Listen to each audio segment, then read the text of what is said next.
dengan Ibu Fitri dari SMP Santius Surabaya dalam video pembelajaran matematika.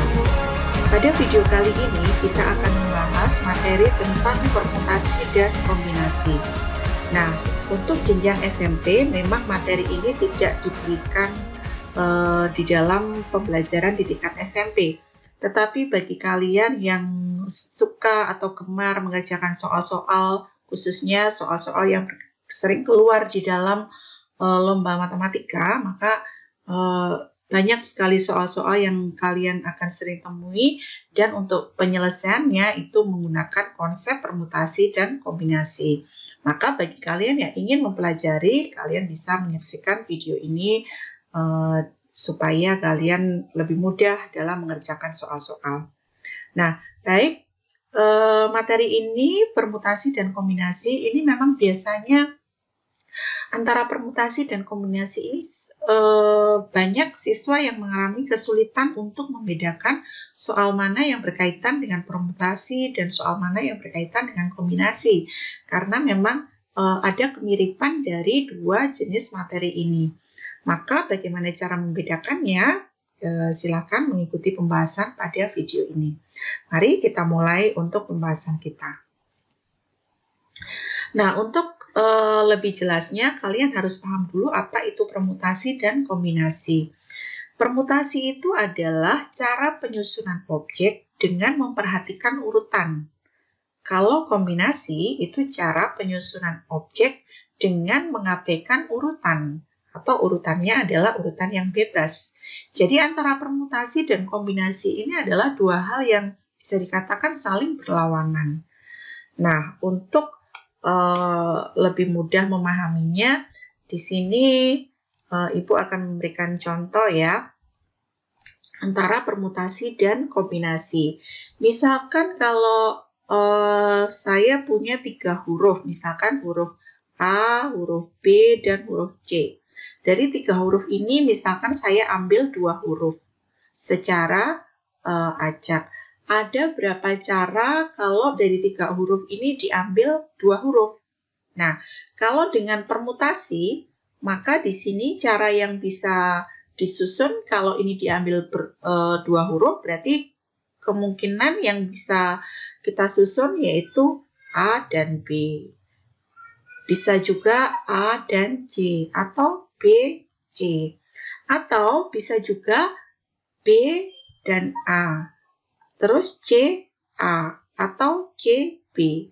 Nah, di dalam permutasi antara AB dan BA ini adalah dua hal yang berbeda. AC dengan CA ini juga dua hal yang berbeda. Maka kalau kita menghitung dengan cara permutasi, maka kalau ada 3 huruf ABC ini diambil 2 huruf, maka kita akan menemukan 6 cara penyusunan, yaitu 1, 2, 3, 4, 5, 6. Itu kalau permutasi. Tetapi kalau di sini kombinasi itu akan berbeda. Jadi kalau misalkan kombinasi, berarti kalau A, B, C ini kita ambil 2 huruf, kemungkinan susunannya yang bisa kita buat yaitu A, B, terus A, C, terus B, C. Nah, AB ini akan sama dengan BA. Kalau AC ini sama dengan CA.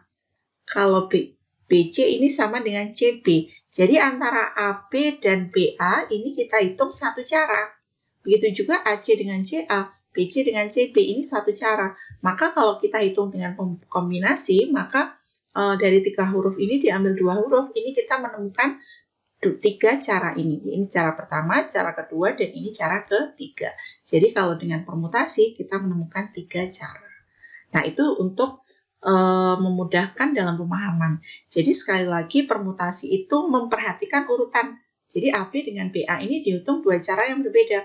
Tetapi kalau kombinasi antara AB dan BA ini dihitung 1 cara yang sama. Gitu ya. Jadi urutan A-nya mau di depan atau A-nya mau di belakang itu tidak menjadi masalah. Nah, berikutnya untuk menyelesaikan soal-soal yang berkaitan dengan permutasi dan kombinasi ini, maka di sini ada rumus untuk permutasi. Biasanya disimbolkan dengan PNR. Jadi permutasi dari R, N. permutasi R dari N gitu ya.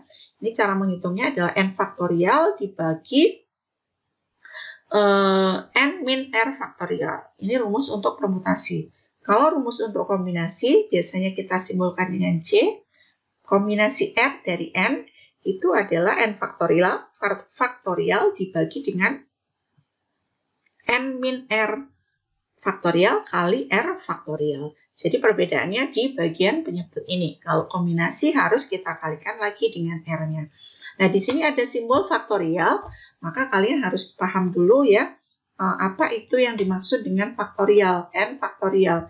N faktorial itu maksudnya adalah perkalian secara berurutan mulai dari bilangan N ini, kita kalikan semakin kecil, berarti dikalikan dengan N-1, kali N-2, kali N-3, dan seterusnya sampai bilangan bulat terkecil yaitu 1. Artinya kalau misalkan ada 5 faktorial, itu artinya adalah 5 kali 4 kali 3 kali 2 kali 1. Nanti tinggal menghitung hasilnya berapa. Gitu ya. Nah, jadi kalau 5 faktorial berarti hasilnya adalah ini kali ini 20, 20 kali 3, 60, 60 kali 2, 120. Nah, begitu. Itu maksud dari faktorial. Baik, sekarang supaya lebih mudah membedakan mana yang permutasi, mana yang kombinasi, kita akan langsung lanjut kepada contoh soal. Ketika kita mengerjakan contoh soal, ini harus kita identifikasi terlebih dahulu soal ini termasuk soal permutasi atau kombinasi. Karena di soal biasanya pasti tidak disebutkan ini harus menggunakan permutasi atau kombinasi, jadi kita sendiri yang harus jeli. Misalkan contoh nomor 1. Ada 10 orang calon pengurus OSIS yang akan dipilih untuk menduduki posisi sebagai ketua, wakil ketua, sekretaris, dan bendahara. Ada berapa cara penyusunan pengurus OSIS tersebut?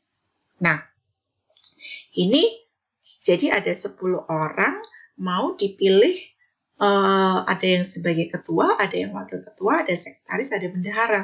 Ada 4 posisi. Nah, dari 10 orang, kita pilih 4 orang dengan posisi yang berbeda. Berarti ada berapa cara penyusunannya? Nah, berarti untuk soal ini kita menggunakan permutasi. Kenapa menggunakan permutasi? Karena susunan misalkan 4 orang ini adalah A, B, C, D gitu ya namanya. Maka A ini kalau sebagai ketua atau A sebagai wakil ketua, misalkan di sini sebagai ketua, ini wakil ketua, terus di sini sekretaris, ini bendahara. Ketika A jadi ketua atau A jadi wakil, sedangkan ketuanya B, ini C, ini D, ini menjadi 2 cara yang berbeda. Maka ini otomatis dia menggunakan permutasi. Gitu ya. Jadi soal nomor 1 ini adalah soal tentang permutasi. Bagaimana cara menyelesaikannya? Nah, berarti kita menggunakan permutasi dari 10 orang kita pilih 4 orang, 4 posisi. Maka kita hitung permutasi 10, 4. Ini sama ya penulisannya, kalau tadi dirumuskan permutasinya kita nulisnya seperti ini. Nah, itu sama ya. Terserah kalian mau menggunakan penulisannya ke atas ke bawah atau ke samping kiri dan samping kanan. Ini sama aja ya. Maka rumusnya adalah kalau ada permutasi 4 dari 10, maka rumusnya adalah 10 faktorial dibagi dengan 10 dikurangi 4 faktorial. Begitu. Maka di sini hasilnya adalah 10 faktorial dibagi dengan 6 faktorial. Cara menghitungnya berarti 10 faktorial itu adalah 10 kali 9 kali 8 kali 7 kali 6 kali 5 dan seterusnya, Kak. Ini 6-nya saya tulis 6 ke bawah, saya tulis 6 faktorial. Kenapa tidak saya uraikan? Supaya bisa dicoret dengan yang bawah 6 faktorial ini. Maka ini bisa dicoret antara 6 faktorial dengan 6 faktorial yang bawah. Maka hasilnya adalah tinggal 10 kali 9 kali 8 kali 7. Maka hasilnya adalah 5040 atau 5040 cara. Nah, ini kalau kita menyelesaikan soal nomor 1 ini dengan cara permutasi. Saya Ada cara lain yang lebih cepat juga bisa. Saya gunakan cara kedua ya. Cara kedua ini menggunakan aturan perkalian. Aturan perkalian. Sebenarnya, ini aturan perkalian ini sebenarnya juga dari konsep permutasi, tetapi cara yang lebih cepatnya. Jadi begini, di situ kan kita mau mencari 4 posisi. Berarti kita supaya gampang kita buat 4 tabel, 4 kolom seperti ini. Ada 10 orang. Nah, 10 orang ini menduduki posisi sebagai ketua, sebagai wakil ketua, dan sebagai sekretaris, terakhir sebagai bendahara. Nah, yang menduduki posisi sebagai ketua itu kan ada 10 orang, berarti ada 10 cara. Terus kemudian kalau di sini berarti sudah terpilih 1 orang dari 10 orang ini tadi kan, maka pilihan untuk menduduki wakil ketua berarti tinggal ada 9 orang, ya, berarti ada 9 cara. Nah, begitu juga untuk sekretaris. Dari 10 orang sudah terpilih 1 di ketua, 1 di wakil ketua, berarti tinggal 8 cara atau 8 orang. Begitu juga untuk posisi bendahara, berarti tinggal 7. Nah, maka cara menyelesaikannya tinggal mengalihkan aja 10 kali 9 kali 8 kali 7. Hasilnya akan sama, yaitu 5040 cara. Nah, terserah nanti kalian boleh menggunakan cara satu, boleh cara dengan rumus permutasi, atau boleh juga dengan cara kedua, yaitu dengan aturan perkalian. Gitu ya. Sekarang kita lanjut untuk contoh yang kedua. Contoh yang kedua, ada 9 siswa yang akan dipilih dalam tim pertandingan bola voli. Berapa cara yang dapat dilakukan untuk membentuk tim tersebut? Ada 9 orang yang akan dipilih untuk tim pertandingan bola voli. Nah, ini apa? Menggunakan permutasi atau kombinasi? Ini yang harus kita tahu. Tim voli itu berarti, kalau namanya voli berarti ada 6 orang ya anggotanya. Nah, dari 6 orang ini, 9 akan dipilih 6. Kalau tim voli di sini tidak ada ketentuan, artinya 6 ini posisinya sama aja, nggak ada yang sebagai kapten atau sebagai posisinya dalam voli 6 orang ini posisinya sama. Jadi siapapun bisa menduduki posisi tersebut. Artinya kalau 1 orang di posisi pertama sama aja kalau dia di posisi kedua. Maka untuk soal ini kita menggunakan konsep kombinasi.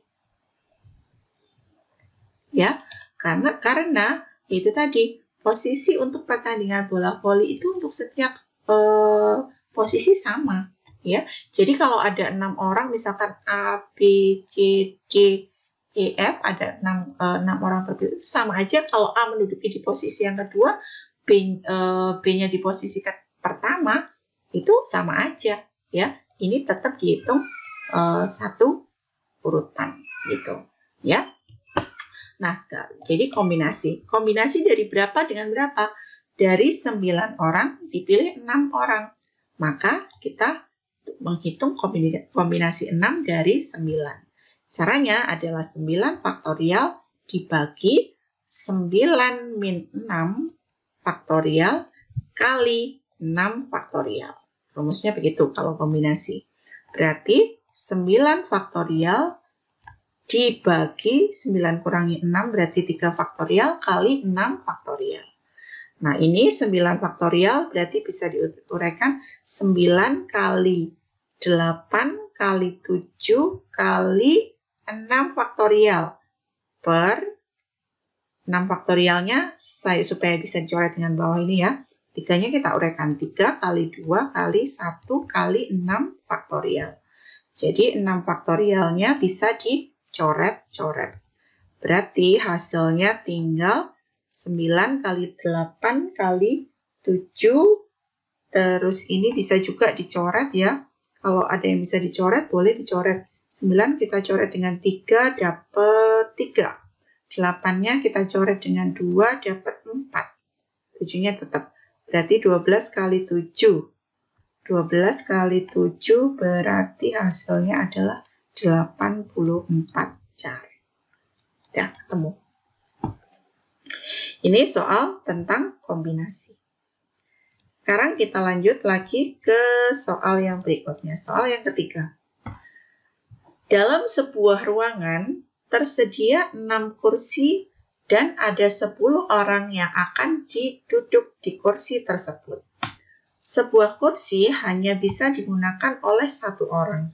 Berapa cara susunan orang-orang tersebut dapat menduduki kursi itu? Nah, berarti soal ini menggunakan konsep apa? Permutasi atau kombinasi? Ya, jadi yang betul ini adalah tentang permutasi. Ya. Kenapa? Karena susunan 8 kursi ini yang akan diisi oleh 10 orang itu menjadi urutannya diperhatikan. Gitu, ya. Maka kita menggunakan permutasi. Permutasi dari 8 dari 10. Maka kita tinggal hitung aja. Berarti permutasi 10 itu 10 faktorial dibagi 10 dikurangi 8 faktorial. Ini berarti hasilnya adalah 10 faktorial dibagi 2 faktorial. Itu ya. Maka kalau diuraikan ini 10 kali 9 kali 8 kali 7 kali 6 5 4 3 2 faktorial per 2 faktorial. Maka 2 faktorialnya bisa dicoret, berarti tinggal perkalian yang atas ini. Ini kalau kita hitung, maka hasilnya adalah 1.814.400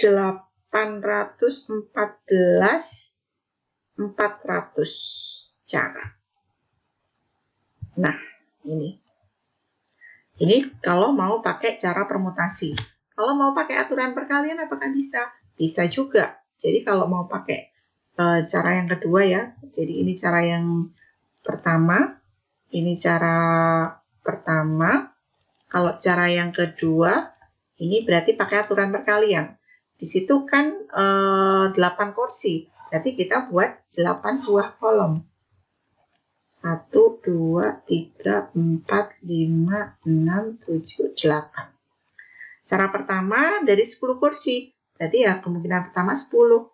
10 sudah digunakan 1 di sini, berarti tinggal 9, tinggal 8, kursi ketiganya 8, kursi keempatnya 7, ini 6, ini 5, 4, 3.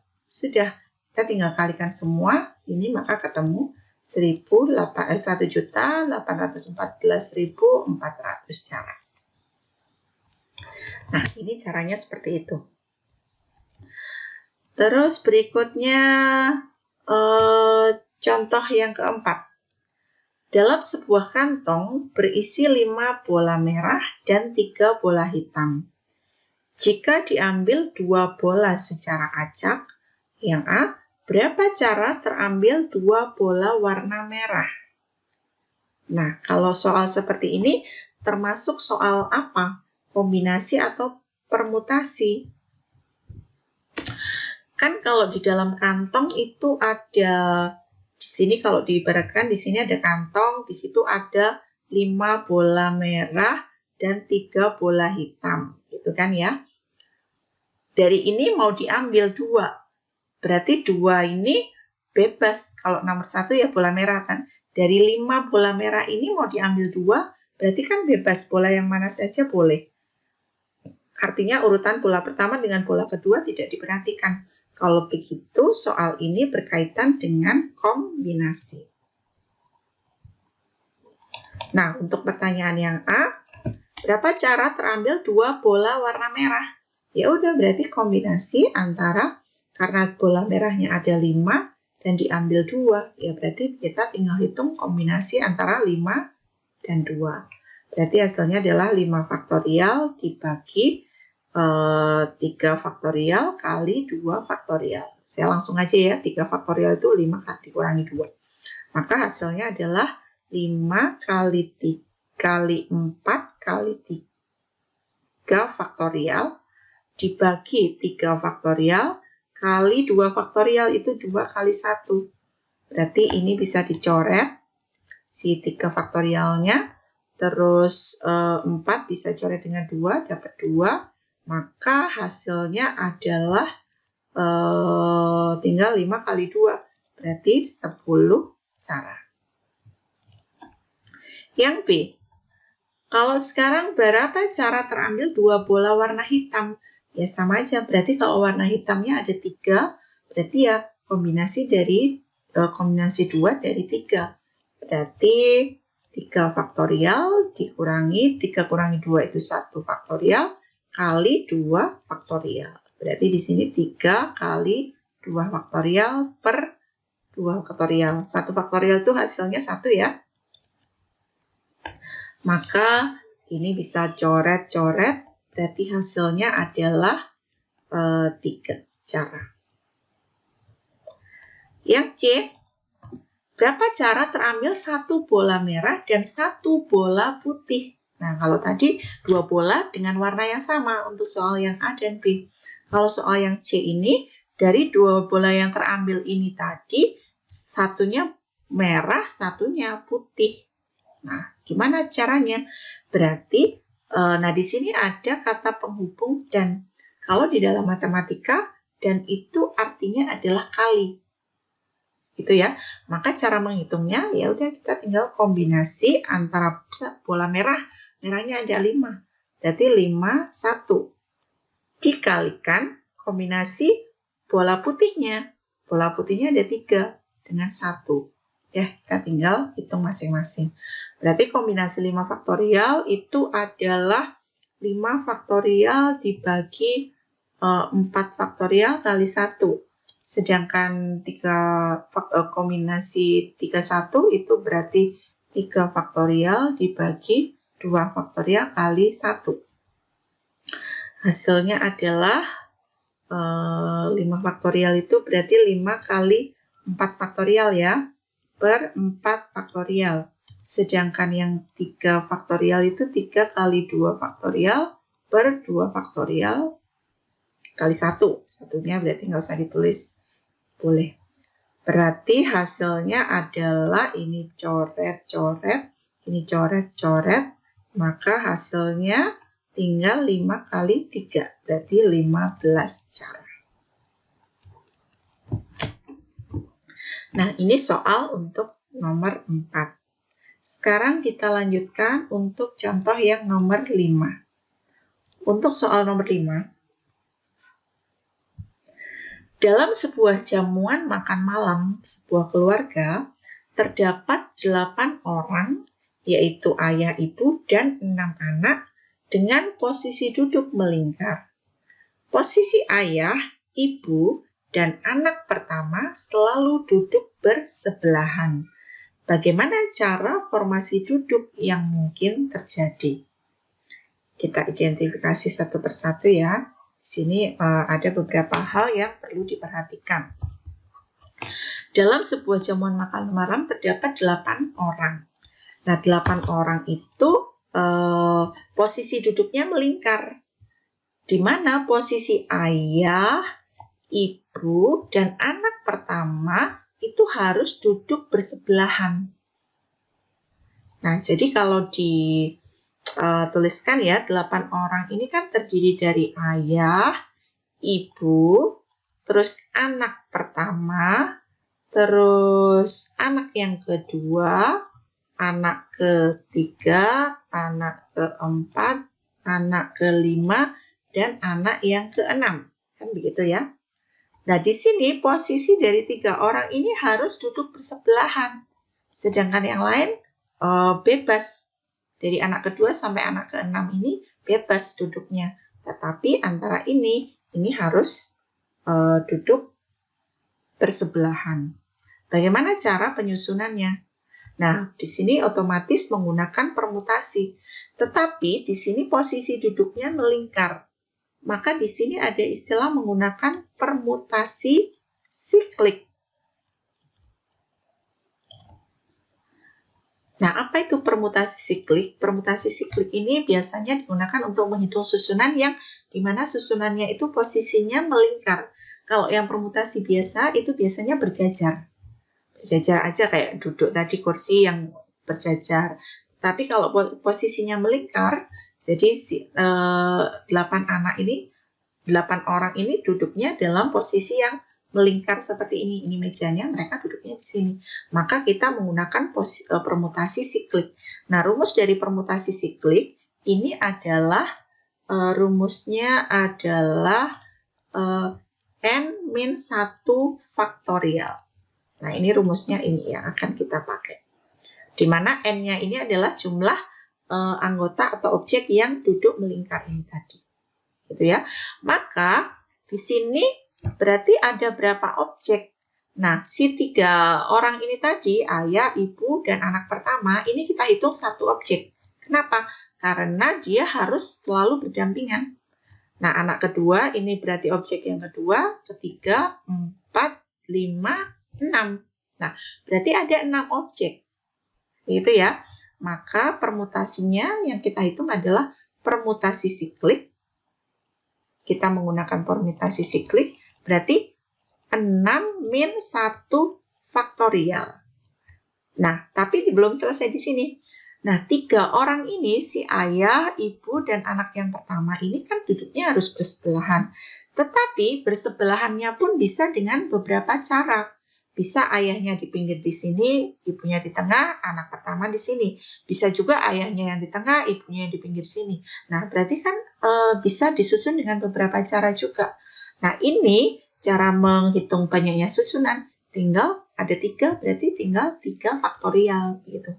Kalau misalkan yang duduknya bersebelahan ada 2 faktorial, ada 2 orang aja, ayah dan ibu aja, berarti di sini ya dikalikan 2 faktorial. Begitu ya. Maka kita tinggal hitung 5 faktorial kali 3 faktorial. Berarti hasilnya adalah 5 faktorial itu berarti 5 kali 4 kali 3 kali 2 kali 1. Sedangkan 3 faktorialnya itu adalah 3 kali 2 kali 1. Maka hasilnya adalah ini kalau dikalikan ketemunya adalah 720 cara. Ini adalah contoh soal nomor 6. Menggunakan permutasi siklik. Terus berikutnya, contoh yang selanjutnya. Di sini ada soal dalam sebuah pesta ulang tahun dihadiri oleh 8 pasang suami istri dan 5 orang yang belum memiliki pasangan.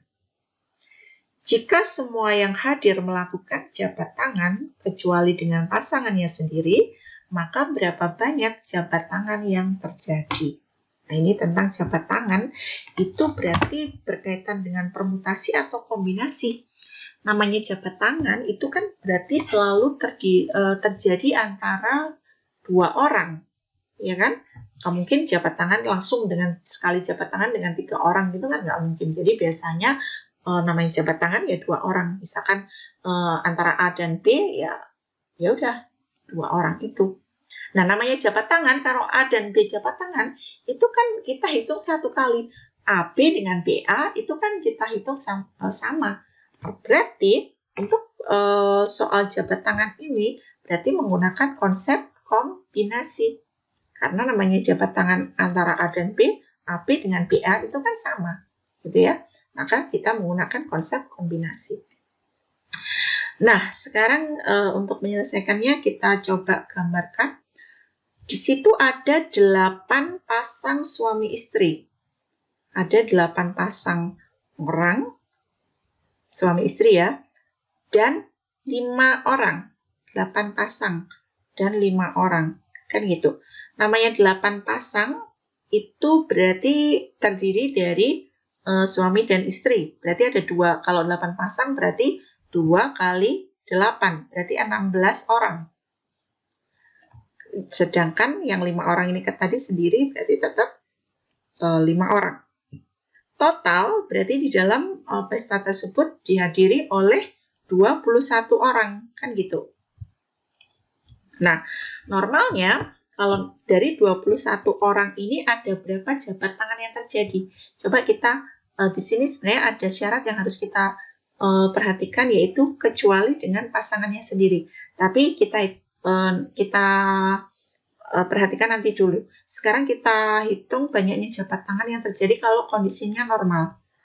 Berarti kalau dari 21 orang itu melakukan jabat tangan, berarti kita hitungnya kombinasi antara 21 dan 2. Gitu ya, 21 orang. Nah, cara ngitungnya berarti 21 faktorial dibagi dengan 21 dikurangi 2 itu 19 faktorial kali 2 faktorial. Berarti hasilnya adalah 21 kali 20 kali 19 faktorial per 19 faktorial kali 2 kali 1. 2 faktorialnya saya hitung ini, 2 kali 1. Maka di sini bisa kita coret si 19-nya. 19 faktorialnya kita coret. Terus 20 ini kita bisa coret dengan 2, tinggal 10. Maka hasilnya adalah 21 kali 10, berarti 210 cara. Ini kalau kondisi normal, tanpa kita perhatikan syarat ini. Nah, sekarang di sini kita baru lihat syaratnya, kecuali dengan pasangannya sendiri. Berarti dari 8 pasang ini tadi, 8 suami dan 8 istri, gitu kan? Berarti si 8 orang ini nggak salaman, 8 pasang ini. Nah, maka untuk menyelesaikannya soal ini, maka kita tinggal kurangi 8 aja. Maka hasilnya adalah 202 cara. Ya, jadi kecuali dengan pasangan sendiri itu kita tinggal kurangi aja. Begitu ya.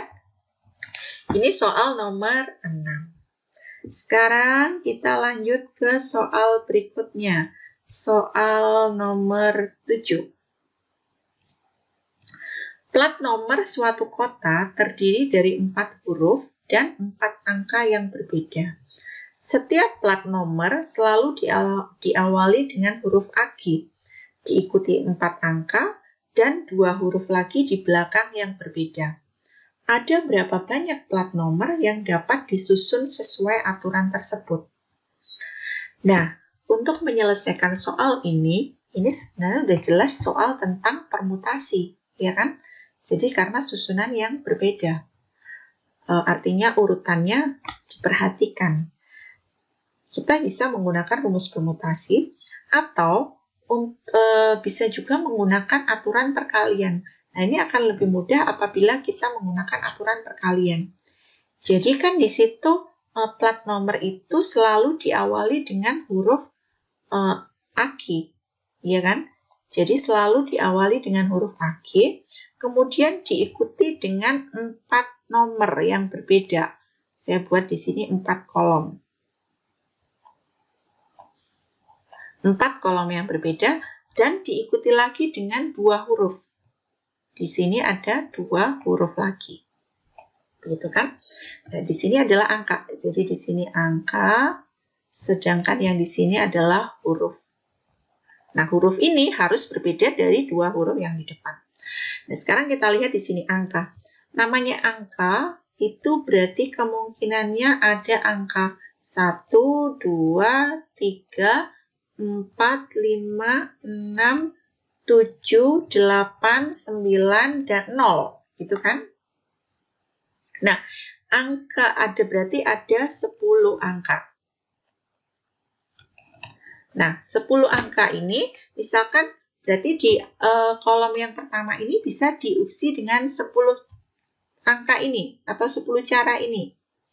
Nah, karena di sini setiap kolom atau 4 angka ini harus 4 angka yang berbeda, maka kalau di sini sudah diisi 1 angka, berarti kemungkinannya di sini tinggal 9. Kemungkinan di kolom ketiga tinggal 8, karena dari 10 udah dipakai 2 angka di sini. Dan yang di sini kemungkinannya tinggal 7. Begitu kan? Nah, sekarang kita bicara tentang hurufnya. Namanya huruf itu kan ada 26, ya kan? Ada 26 huruf. Nah, dari 26 itu nggak boleh sama dengan A dan G. Artinya A dan G sudah dipakai di sini, nggak boleh lagi dipakai di sini. Nah, berarti dari 26, 2 udah dipakai di kolom yang pertama untuk huruf ini, berarti kemungkinannya tinggal 24, ya kan? Di kolom yang ketiga, yang kedua, berarti tinggal 23. Maka banyaknya cara ya kita tinggal mengalihkan aja. Banyaknya cara ya kita tinggal mengalihkan antara 10 kali 9 kali 8 kali 7 kali 24 kali 23. Begitu. Maka di sini caranya itu kalau yang ini kita kalikan itu hasilnya adalah 5040. Kalau yang ini kita kalikan itu hasilnya adalah 552. Dan kalau kita kalikan 5040 dengan 552 itu ketemu 2.782.080 cara. Nah, jadi ada 2.782.080 cara untuk penyusunan plat nomor ini. Begitu ya. Jadi soal ini lebih mudah kalau kita menggunakan aturan perkalian. Sekarang kita masuk ke soal yang ke-8. Ini soal yang terakhir ya. Dari kota A menuju kota B terdapat 5 jalan alternatif. Dari kota B ke kota C terdapat 3 jalan alternatif. Seseorang berangkat dari kota A menuju kota C melalui kota B dan kembali ke kota A melalui jalur yang berbeda dengan ketika dia berangkat. Ada berapa cara jalur yang bisa dilalui orang tersebut? Nah, ini sebenarnya juga tentang permutasi juga ya, karena jalur yang dilalui itu urutannya diperhatikan. Berarti ini tentang permutasi. Cara mengerjakannya bagaimana? Nah, untuk soal seperti nomor 8 ini juga akan lebih mudah kalau kita menggunakan aturan perkalian. Misalkan di sini dari kota A ke kota B, terus ke kota C. Ya kan, seseorang mau ke kota C harus melalui kota B. Terus dari kota C ini dia kembali lagi ke kota A. Berarti untuk kembali ke kota A dia harus melalui B dulu, ya kan? Baru akan sampai di kota A. Jadi ini berangkatnya, sedangkan ini pulangnya, ya. Jadi ini berangkat, sedangkan ini ke sini adalah pulangnya, itu ya, pulang. Nah, dari A ke B ini ada 5 jalur alternatif. Di sini ada 5. Sedangkan dari B ke C itu ada 3. Nah, terus dari C ke B ketika pulang. Nah, ketika pulang dari C ke B itu kan sebenarnya juga ada 3 jalan ini, ada 3 jalur ini. Tetapi sudah dipakai untuk berangkat. Pulangnya nggak boleh pakai jalur yang sama. Berarti di sini tinggal 2 cara. Ya kan? Begitu juga dari B ke A. Untuk pulangnya, dari A ke B ada 5 jalur juga, tapi sudah dipakai untuk berangkatnya 1 jalur. Berarti di sini tinggal 4 jalur juga. Maka banyaknya cara ada berapa? Ya tinggal kita kalikan aja. Jadi banyaknya cara adalah 5 kali 3 kali 2 kali 4. Berarti 5 kali 3, 15 kali 2, 15 kali 2, 30, 30 kali 4. Berarti 120 cara. Nah, jadi cukup simpel sebenarnya ya untuk menyelesaikan soal-soal yang berkaitan dengan permutasi dan juga kombinasi. Yang penting kita jeli dan memahami sungguh apa itu konsep dari permutasi dan kombinasi itu. Nah, begitu anak-anak, semoga video pembelajaran tentang permutasi dan kombinasi ini bermanfaat untuk kalian dalam memahami. Dan selamat belajar. Kita ketemu lagi di dalam video selanjutnya. Sampai jumpa.